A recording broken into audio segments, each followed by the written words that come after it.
Hello everyone, welcome back.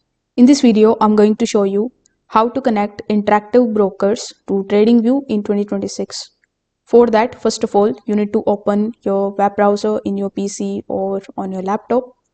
Over here in the search bar, you need to simply search for tradingview.com. Once you are here on TradingView, you need to launch any of the charts in front of you.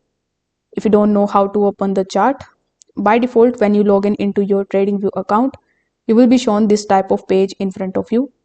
So here, click on the option of products and it is going to launch the chart in front of you. So when you are here inside the chart option, simply click on the option of the trading panel in the bottom left hand corner of the screen.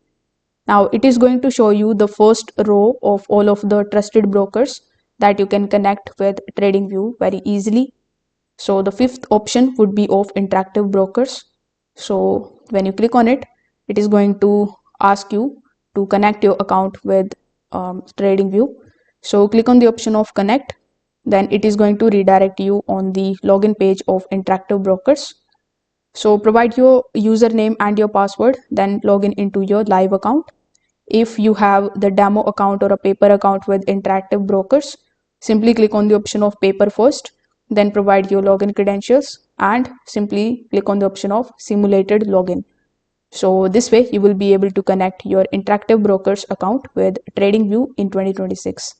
If this video helped you out, consider subscribing to the channel and liking the video. Thanks for watching.